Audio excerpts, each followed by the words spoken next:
start meeting. So I've just let them in now. Hey guys, we are trying to figure out Teams when it comes to webinars. So apologies for keeping you waiting for the last 4 minutes. We thought we were speaking to you and we said, put something in the chat and no one was responding to us. So can someone in the chat tell me if they can see Paul's slide, please? And welcome to the webinar.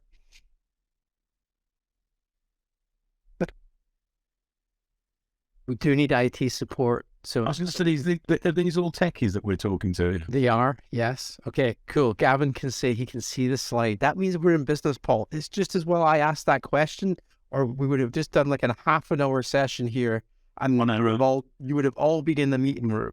So that's just me talking to you. That is the level of technology that we've got here. Just still trying to get ourselves around Teams, and we're speaking to a bunch of IT providers and MSPs. So make of that what you want. So I'll start again.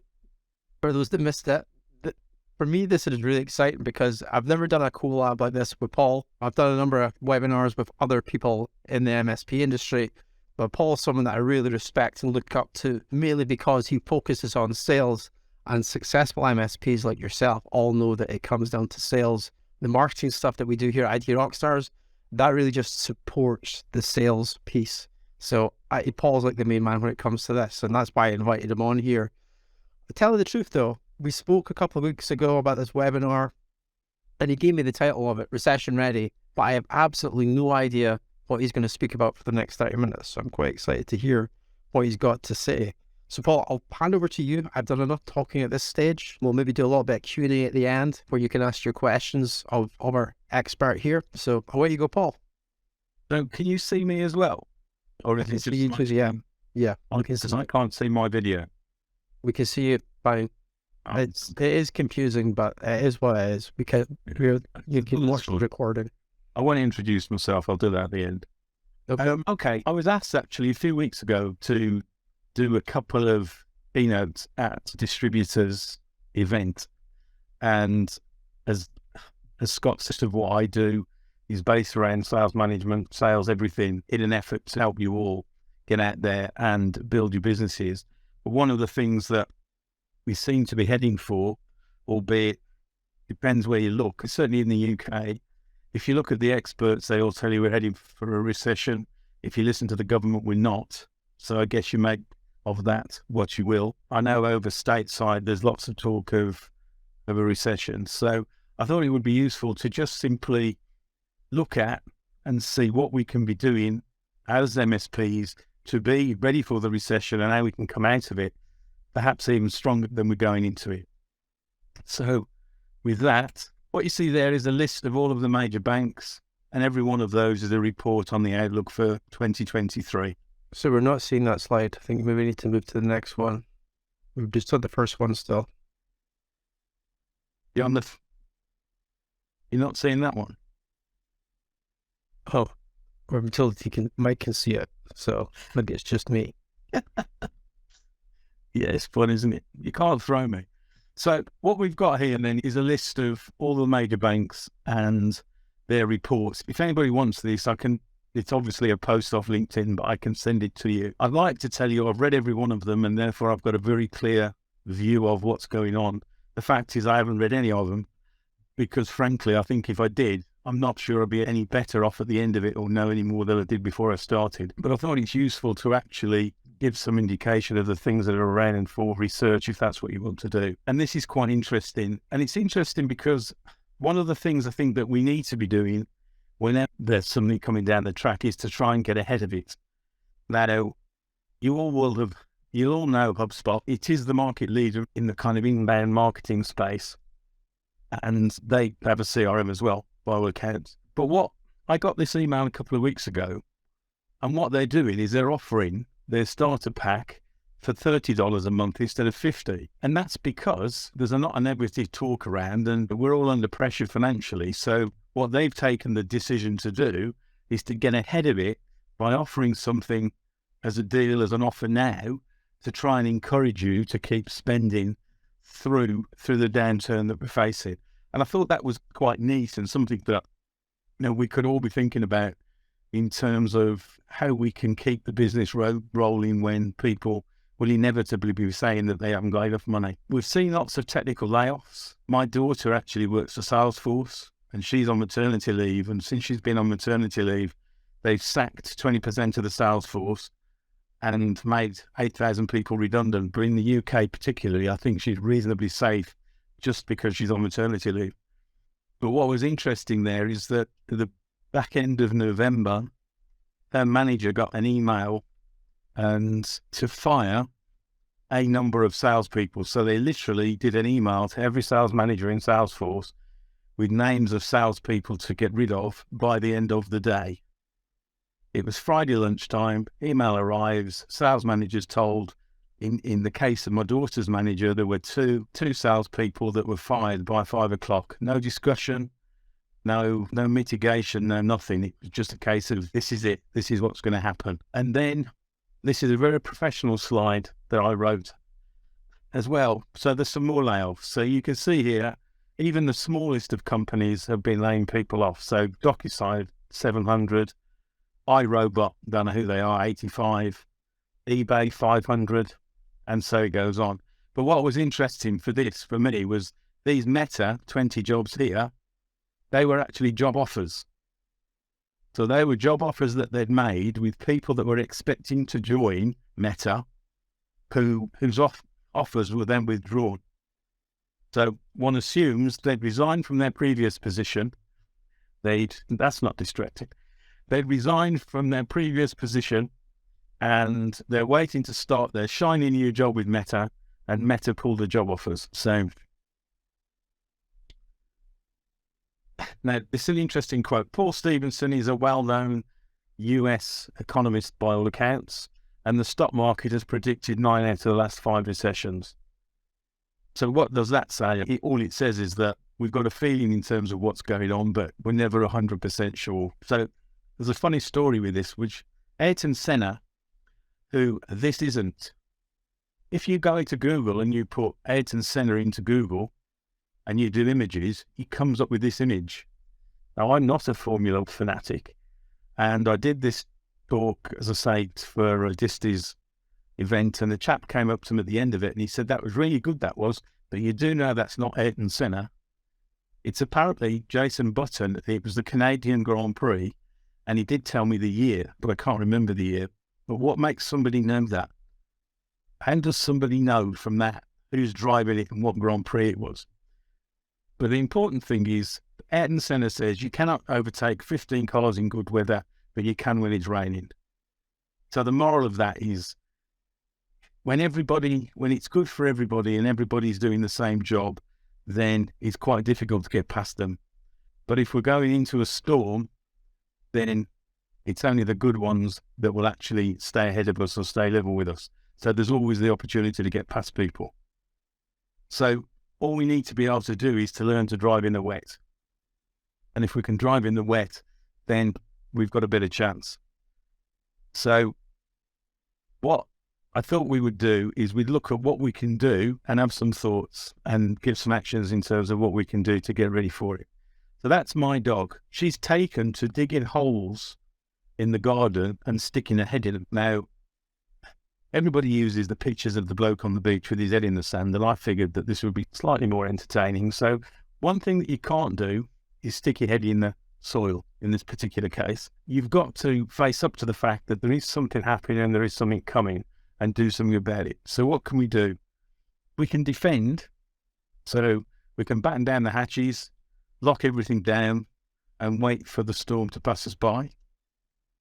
On average, when you come out of it, then you're actually behind the pack. So whilst it works, then you're going to be a bit smaller when we get to the other side. And as a part of that, it's important to remember that economics is a cycle. So regardless of what happens, we will come out the other side of it. But we want to come out the other side of it, all things being equal, stronger than we've gone in. Or we could just attack. So let's just throw caution to the wind and attack and go out and get as much business and do as many things as we can. Well, obviously, if we do that, it's a little bit hit and miss. So, when you go over the top with your rifle, then half of those are going to get shot. And that's the sort of outcome that we don't really want. What we need is a bit of both. So we need to be able to defend to a certain extent and then do some attacking.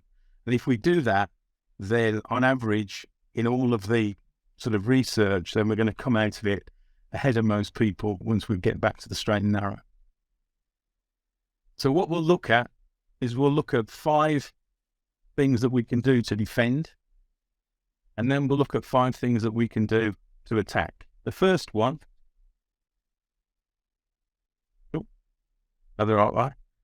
is to examine all your business costs.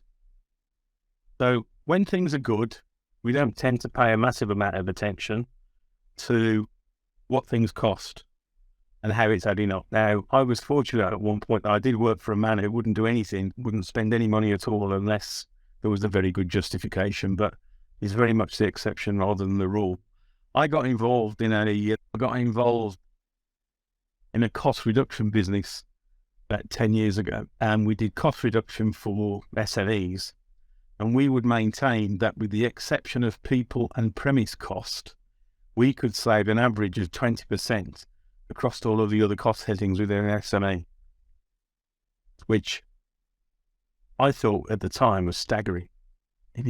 But I did it and we proved it. Potentially, you've got 20% across your cost headings that is there to be saved. And it may be these days it's a bit more, it may be a bit less, but the important thing is that regardless of what size of a business you are, then there is a significant sum of money to be saved if you put that little bit of extra effort into your purchasing and have a really hard look at your costs in terms of what you do and what you don't need. And then we need to be careful with our credit. There are companies going out of business. I run one of the Tech Tribe meetings in the UK, and a fortnight ago we were talking about this, and almost without exception, they'd lost 1 or 2 clients across the piece.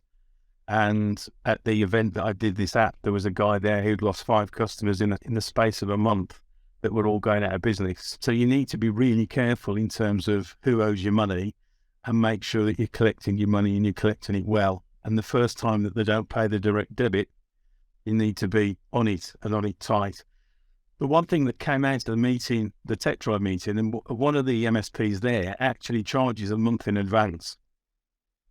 Now, I thought this was genius in fairness, but when he takes a new client on board, he makes them pay for 2 months in the same way as you would for your mobile phone. And then if he does have an issue, he's always got 60 days essentially in the bank before he has any major problem with credit. And it might be a bit difficult to do that with existing clients, but as you're taking on new clients, then I think it's quite a useful idea and quite clever in some respects. When you look at companies going out of business, if you look back to the 2008 recession when Wahlbergs went to the wall, if you'd have asked anybody the week before whether or not they thought Wahlbergs were going out of business, they'd have laughed at you. To Centre, who is the largest reseller cum service provider in the UK, were owed £2 million by Wahlbergs when they went down. So we can talk about it, but when it comes to it, you're never 100% sure that the people that you're dealing with are going to be in a position to pay the bills. You can only make sure that you're being as tight with it as you can. And then we need to right-size the team. I've got clients that turn over a little over £1 million as an MSP, with everything between 4 and 16 members. I don't get involved in what the techie staff do, but there does, in a lot of places, there does seem to be a lot of them. And when I talk about right size, I'm not talking about making them lots of little people, but it's just establishing what it is you really need and can you do things slightly better, and is the right person in the right job?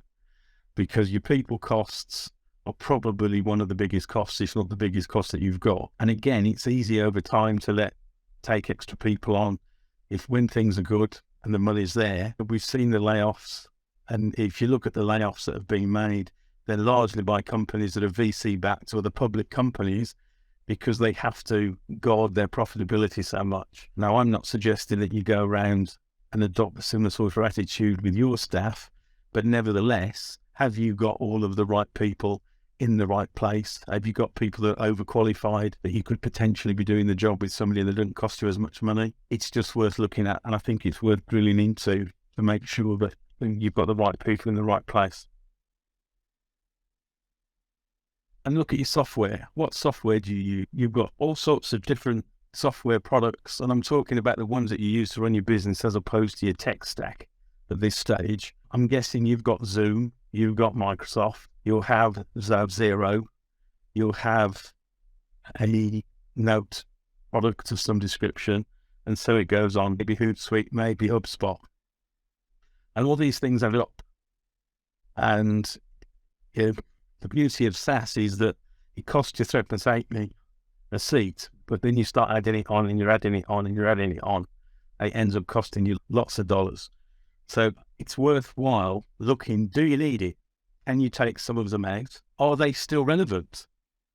Is there something that will do that job for you cheaper? The biggest change or the biggest option that I see, and this is not a recommendation, it's just purely, I happen to know the numbers involved, but Zoho, which is a large Indian software company, they're over $1 billion a year, so they're not an insignificant outfit. They have a product called Zoho One. And in Zoho One, you get a CRM package, which is as good as 85% as good as Dynamics and the likes of Salesforce. And that would cost you £70 a seat, or I guess $85, $90. Xero, the accountancy package, is going to cost you at least £30 a month. Zoom, if you go for the webinar version, is £40 a month. HubSpot is an interesting one because I know people who are paid as much as £450 a month for HubSpot. Active Campaigns, Hootsuite's £250 a month. DocuSign's £20 a month. And so it goes on. And there is a Zoho equivalent product for every one of those for just £35 a month. You can get all of it for £35 a month. Now, as I say, it's not a recommendation. All I'm using it for is an illustration that there are alternative products on the market for the things that you're using, which may well be doing it cheaper. And I think you need to investigate and look at all of that.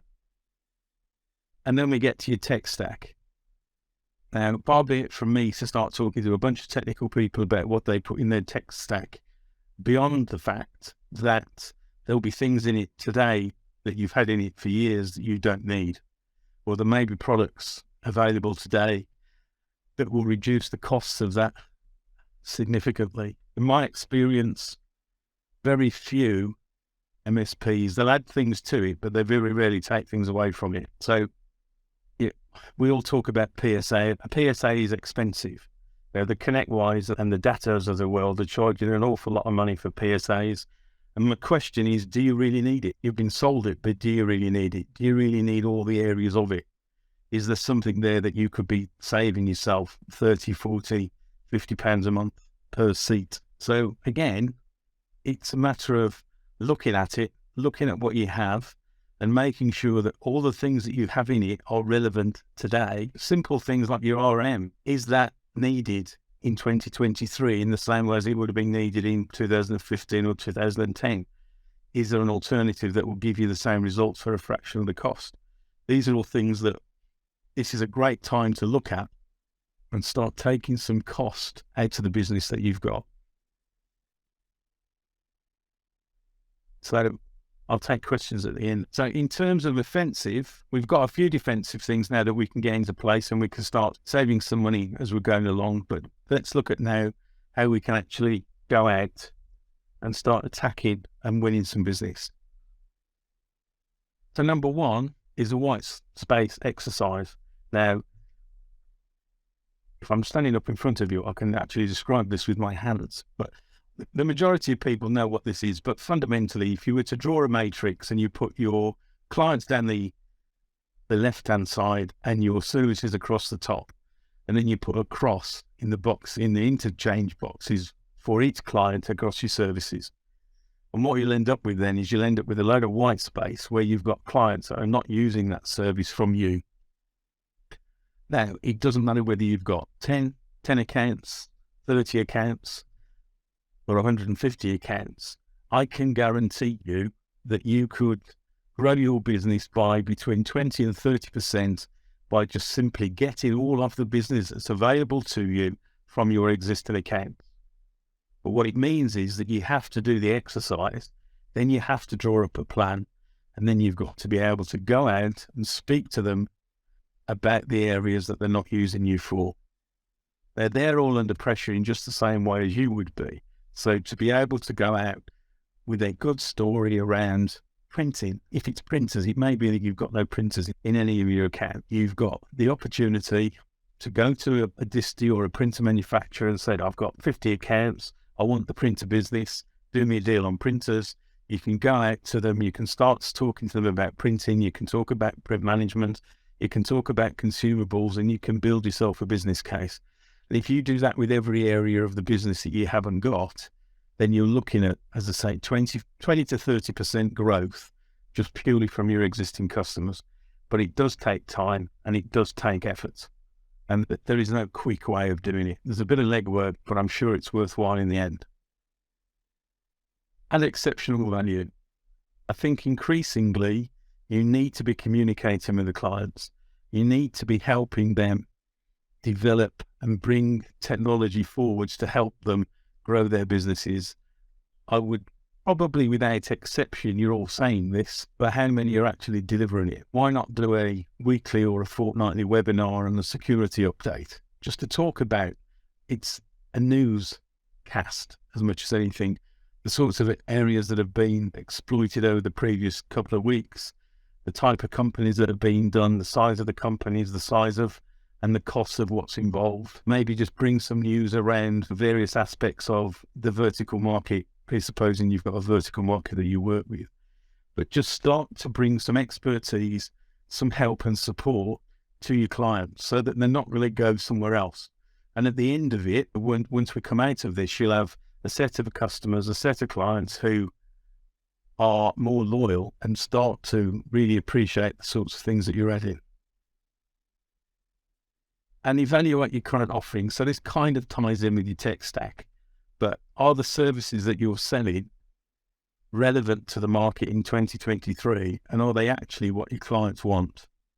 I hear lots of MSPs telling me what their clients want and what their clients need, but I don't hear many of them actually asking their clients what it is that they... So I think there's an opportunity here to evaluate it. It may be that you can reduce the service level and drop the price or not drop the price. It may be that there's an opportunity to develop a higher cost offer. So one of the things that I know that people do is to offer CEOs and senior managers within a business a higher level of service than everybody else, because in fairness, you'd do it anyway, wouldn't you? If the MD of one of your clients phoned you up and said they wanted something doing now, you're not likely to say, I'm sorry, you're only on a 6-hour contract. Wait for 5.5 hours. You're actually going and do it. So why not grasp the nettle and go out and sell it to the clients? Just take it as an uprated service. And I think like a businessman. All of these people have got the same issues that you have in your business. They're all going to be pushed. They're all going to be doing more for the same amount of money. So what can you do to help them develop their business, to use the technology, to be able to increase their use of technology to improve it may be their costs, it may be their go-to-market. One of the things that I genuinely believe is that you all overservice your clients. Whenever I meet a new MSP and they say, we haven't lost a customer in 10 years, to me, that's a big red flag, because what that says is that you're actually overservicing them. So, if you think like the businessman, sit with them, understand what they want, bring some technology to them, start suggesting things to them that they could potentially use. A couple of examples that I have is Grammarly for me, and Grammarly is a gift from God, and it's not expensive, and you're not going to make a lot of money out of it, if any. But by going and introducing it to the clients, they've all got issues with their staff typing emails and typing things and some whatever that need checking and need doing properly. So why not start suggesting things that they can help? I discovered a text expander about 6 or 8 weeks ago. It's not quite as good for me as Grammarly, but the amount of things that it helps me do quicker and repetitively without making continued mistakes is awesome. And these are the sorts of things that you can be introducing to your clients to just help them within their business, help them move things forwards. And then number 6 of 5 is start looking at bigger clients. Now, obviously, you've all got businesses of slightly different sizes in slightly different areas of the market. But what's happening here is that the bigger, so in the UK particularly, the 100 to 150 seat companies are going to have problems from a service point of view because the big guys aren't going to be able to service them. They're not going to be able to afford to come down to that level of company without charging a lot of money to do it. And traditionally, it's probably an area that you wouldn't have looked up to because there's a competition coming down the other way. But as these people lose the service from the bigger players, then they're going to start looking at smaller players. And why not get there? Why not that smaller player be you and get around, be there to help them when it's time? And you could, again, commensurate with some quite big opportunities that you perhaps wouldn't have had a couple of months ago.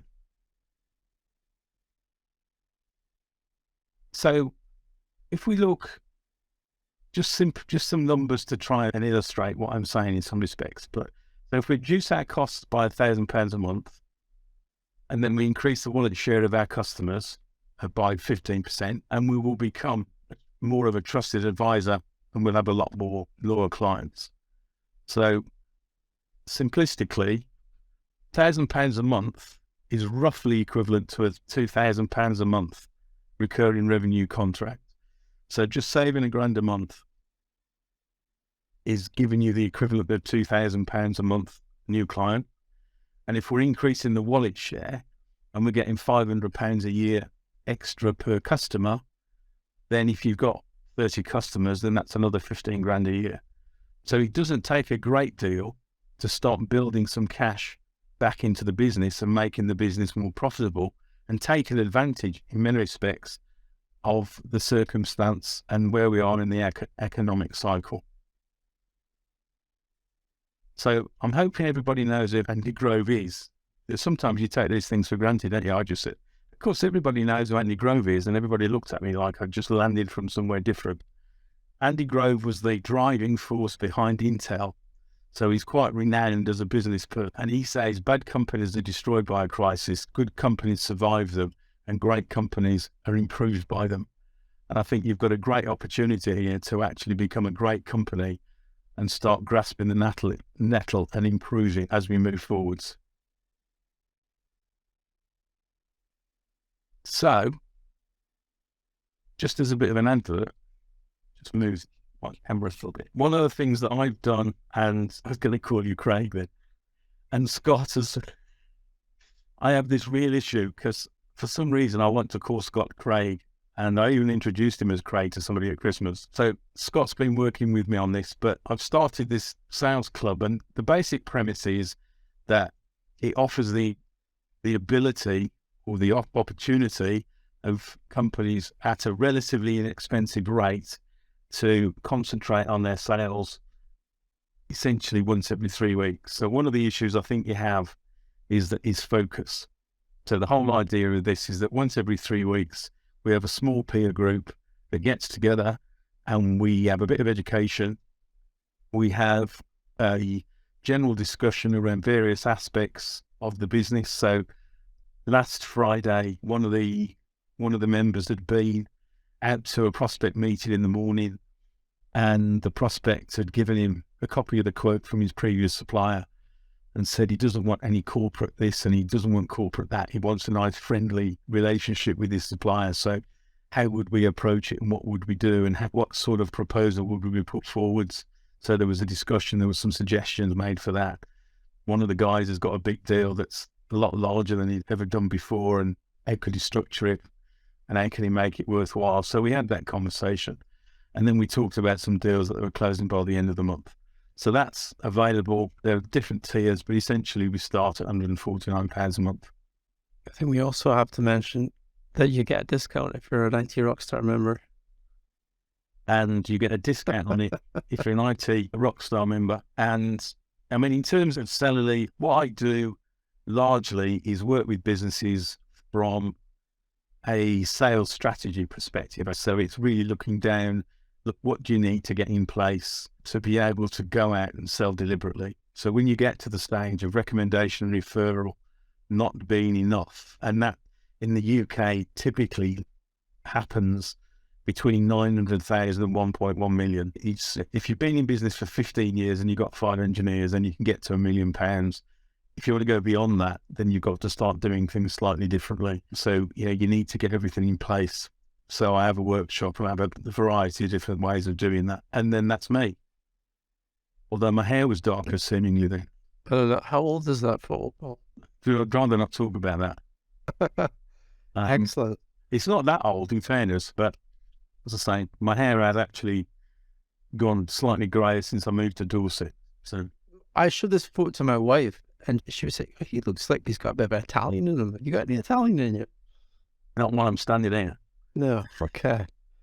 So I think we'll open up the floor to questions then, Paul. We've got a number of people in the webinar here. So if you have any questions for Paul, just put them into the chat. We can answer them. I've taken some notes as well, so I can kick off here. I don't know how I stopped sharing. It's like a little, I think it's like a circle with an X in it, where the share button was. Maybe I should turn it off. No, I can't turn it off. You have to do it your end. No idea how that works. Oh, hang on. Just before we do that then. So I did that and I put all the time in. I put all the time and effort into producing this presentation, and then I put the same question into Chat GDP or whatever it's called, GTP or whatever. And this is what it said. And fortunately for me, it covers most of those points. What I was going to do was actually, at the events that I did, was to just stick that up on the screen and sit down. Yeah. They say it'll replace me. Let's do that. So the first question I've got is on the defensive stuff that you listed there. Now, I've actually been through this process myself at IT Rockstar. So we were looking at closely the software that we have. We probably saved about £800 a month just in the software that we're using. A good example of that is I'm using this webinar function in Teams now because I take our Office 365. And I'm like, I don't actually need that Zoom license. So I can be doing webinars on this and it gets recorded and we can have all that cool AI soon that Microsoft are coming into. But do you think we're almost leading ourselves into a recession because we're all looking at our costs, we're all cutting back and stuff. We're all talking about the potential of a recession. So it's almost like we're talking ourselves into it. I think there is a danger of that, but I would say that everything that I've said there, you should be doing anyway.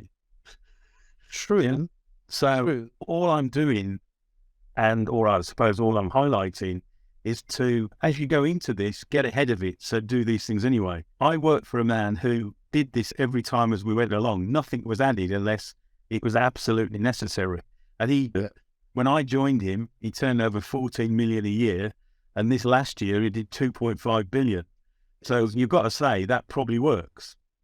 Every penny is. But I think we're all as guilty. There's only me, and I bet I spend 30 or 40 quid a month on software I don't need to because I haven't stopped and gone through it. So it's just an opportunity to stop and get the extra money in the bank because you may need it. Now, hopefully you won't need it, in which case you've got it to invest when you come out of it. But there's always a danger of talking ourselves into this, but you can't ignore it either, can you? That's the key to it, I think. You can. I get mixed messages from a number of the members. I met someone from Canada today, Vancouver, an MSP out there, and he's saying he's going gangbusters at the moment. So I hear different things from different people, and that's why I question it more than anything else. The next question I've got for you, all of those companies you listed in that piece of paper, like Dell, Salesforce, HubSpot, they're all doing those tech layoffs, but they're massive companies. How does that affect the MSPs? How does that affect the IT business owners that are dealing with small, medium-sized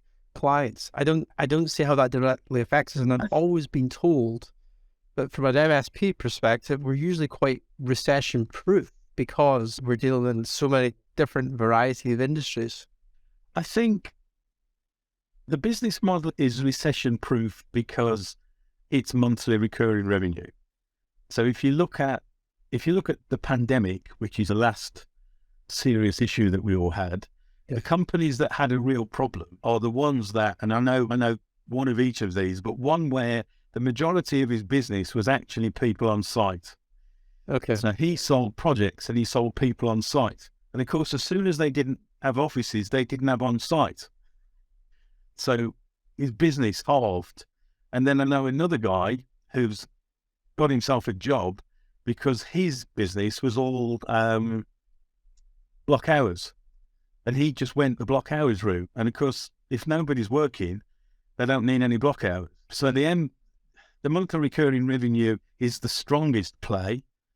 But nevertheless, it's about taking your spare cash and putting it in the bank. Yeah, the numbers that these big companies are making redundant and getting shut off isn't directly proportional. But what it says is these people are taking it serious enough that they're doing this. So in your own smaller way, should you not be doing the same thing? Yeah, they're the ones with the cash in the bank. Okay. All right, let's move on to the tactical stuff then. Add exceptional value. Now, there's one point that you mentioned within there, which was the webinar. Do a webinar to your existing clients and potentially your prospects. I think, personally, I think that's one of the best things you could be doing right now. It's like almost instantaneous leads. It's the reason that I do these. And the last webinar I did, we had 25 people sign up, instantaneous leads. So I'd love to hear from anyone in the audience that's maybe doing like lunch and learns or webinars. I don't know what your experience has been, Paul. I don't do enough of it, but I do. I'm a big fan of people in the room, but there's an age thing. Yeah. So I am of a different generation, and I would always do seminars, little seminars regularly. If it's if you've got the space, if you've got a meeting room that will hold 8 or 10 people, then you should be doing it every week, inviting people in to just educate them, talk about in this world of security and breaches. You don't have to frighten them. You just got to bring them in, explain what's gone on, give them an update, tell them the sorts of businesses that have been breached and the sorts of breaches that have actually happened, and be a part of their information, the newscast. And in doing that, they'll come towards you, they'll ask you, they'll trust you more, and they'll look to develop their business with you. If you just take advantage or just take them for granted, then in this kind of environment, they'll start to move away. So you've got to put extra effort, extra comms, and be there all the time. Now, your higher cost offer as a tactical, have you got any? I think you mentioned offering is almost like a CEO service where you're got like a 15-minute response to the CEO. Is there any other things that you've seen maybe within the tech tribe meetings or anything that you've heard of, and from specifically for IT businesses and MSPs, and what they could be adding in at higher cost? I think a lot of it comes down to be able to sit down and ask. So one of the best things that one of the most enjoyable things I used to do was with the client base. When I was carrying up my own bag, the clients were a bit bigger, but the premise still holds, is to go out and meet them. And I would say, forget money for a minute. If you had a blank piece of paper, could design the service that best fits your requirements, what would it look like? And then get them talking. And then you can start to understand exactly what it is that they want. And you may not be able to do it, or you may be able to do it at a cost, but you've got the information to be able to go away. If whatever it is that they want, you can bet your life that other clients are going to want. So you can start to build services out that are specific against their requirements. And it may be you can include them, or you have to charge for them. But the whole idea is that you're involving them in that discussion rather than telling them. This is true methods that they have an absolutely fixed stack, and that's it. That's it. No deviation. That's it. Now, yes, you can sell that to people, but is that what they really want? You're going to get best benefit from that? This is just giving people the impression, at least, that they're having some input, and you can actually build out a better, different service that's a better fit. I have the MD thing is something that comes up regularly when I do the workshops, because my argument is you're going to do that anyway. So why don't you, as a part of your contracts, just simply say you can have 2 executives on this platinum package. Yeah, makes perfect sense, doesn't it? And when you're actually out selling it, you say to people, look, this is our average service, but you can elect 2 executives to go on this super platinum service, and they'll get them. So your MD and their secretary, or another board director or whatever it happens to be, and do that. And then there's every chance that they're going to say everybody wants that, and then you've got an opportunity to upgrade everybody, haven't you? Yeah. But and people go, I'm not going to do that. And so if the MD of one of your biggest clients phoned you and said, I need you here in an hour, you would be there in an hour.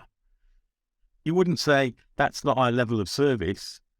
So do it, market it, make it an exception, make it one of the things that you're doing that the people around you are doing, and get on with it. And the other one that I like is holidays. So, why not, when somebody goes on holiday for a fortnight, not charge for the support of their machine while they're not there? That's not really increasing your line there, though, is it? No, but what it is doing is it's making it more saleable with new customers, isn't it? Yeah. Because what you're saying is we recognise the fact. That's almost like a bargaining piece, I think. That's what it feels like to me. Well, of course it is. But isn't that what we do? So Michelle's got a good one here. It's called the golden ticket, she said in the chat.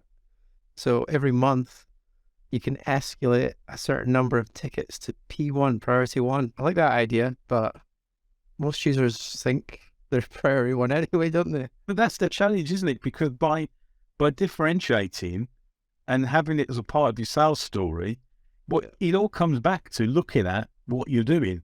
You have an opportunity to be able to reevaluate everything that you're doing and start taking in ideas. And some of it's making more money from your existing customers. Some of it is just finding how many times do you get asked, how do you differentiate one MSP from another? Because, and it's a challenge for me, because as I talk to more of them, they all become the same again with the best will in the world. But those sorts of things, these are things that would actually start to differentiate you. We recognize the fact that your executives are important, so we automatically give them a higher service. We recognize that within a month, you're going to have a couple of tickets which are really quite important. We'll allow you to escalate to a month just because it saves any conflict or any issue, doesn't it? It makes them think about it. Mike's got here that he had something similar in his last place, but it was only used twice in 8 years. I'd still be offering it. Yeah, but again, those are the sorts of things that they're the best things in the world, aren't they? When you offer, it's like an option. Yeah. Yeah. I remember when I worked for an MSP before I had my own one, it was the 24/7 support we gave as an option. And there was a few clients that took us up on that, and it was hardly ever used, but it was used occasionally. But for us, it was like money in the bank. So it makes perfect sense to me. It's like joining the gym, innit? Yeah, funny story there, but maybe for another time. Excellent, Paul. I don't know if anyone's got any other questions. I think we'll just wrap it up there. It's been really good to have you on. The sales hive that you mentioned is something, as I say, if you're a member of IT Rockstars, you can get a discount. Just send me a DM and I can get you that discount code. Have you got any last parting words, Paul? No, I don't think so. I just think there's a fantastic opportunity for everybody, and but you've got to go out and do it. If you sit and stick your head, as my Springer Spaniel does, sticks their head in the ground, then, the world will pass you by. There's no question that people are going to get it wrong and people are going to go out of business. So I'll leave with us then. I've got a question here for the Q&A. Should she cut the marketing budget? What's your view on this one? No. So the story that I always go to with the marketing budget is Kellogg. So back in the Great Depression, they actually had competitors. Like you can go down the supermarket aisle, and it wasn't just Kellogg and their own brand supermarket. There was other brands in there as well, but they basically put more money into marketing, and they now have the position in the market because of what happened 100 years ago, where the Great Depression. So that's the example I give there when it comes to marketing. Obviously, I'm going to be a little bit biased in this, but that's the example that I give. And you'll find that marketing, if you're doing it correctly, every pound or dollar that you put in, you should be looking at to see what the return on that is, and you should have all of that tracked. But it's the same. You'll hear Salesforce offloaded a load of salespeople. unless the salesperson is not covering his costs, in which case he shouldn't be in the job anyway. He shouldn't be in the job anyway.